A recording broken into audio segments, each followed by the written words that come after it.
c'est la mise à pied. Alors piétinez-moi, allez-y. La chronique hebdomadaire de Monsieur Nasser Lajili.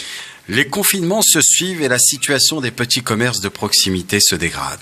L'épée de la grande distribution les avait battus en brèche. Voilà que le virus les jette sous le rouleau compresseur des immenses plateformes du commerce en ligne.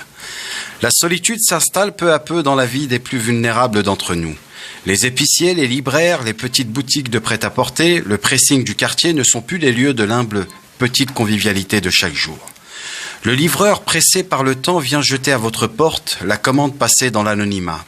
La grande révolution des moyens de communication achève en grande pompe le saccage du lien social. Les bonjours, comment ça va aujourd'hui, s'évanouissent dans les grandes allées aseptisées des centres commerciaux.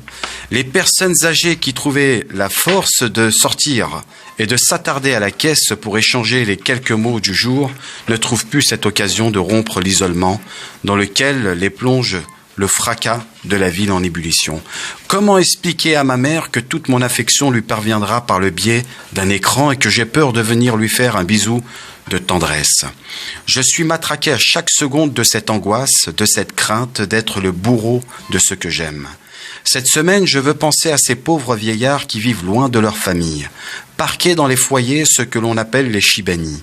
Ils sont cloîtrés dans quelques mètres carrés, ils restent là, usés par le travail de toute une vie, parce qu'ils ont besoin de soins. La santé, comme vous le savez, est le bien le plus précieux. Je crois que là-bas, dans leur pays, on les a oubliés et ici, personne ne veut les accepter.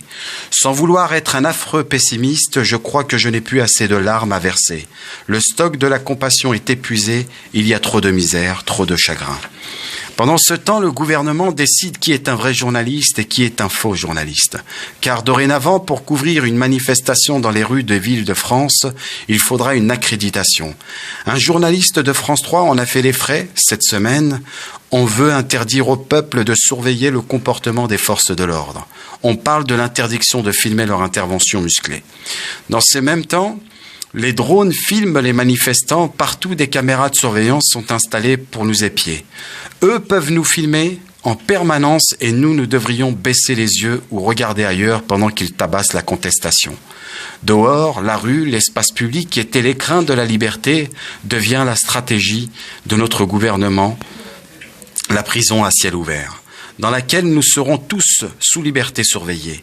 Le virus nourrit le pouvoir hystérique de la République en marche. On a l'impression qu'il affaiblit le corps de la démocratie et que le totalitarisme feutré en est le seul remède. Entre pleurer le sort de l'économie et la préservation de nos libertés individuelles, mon cœur ne balance pas. L'idéologie est-elle la seule réponse à la crise sanitaire? Est-il souhaitable que la santé devienne l'otage et la contrepartie de notre liberté? Merci beaucoup Nasser.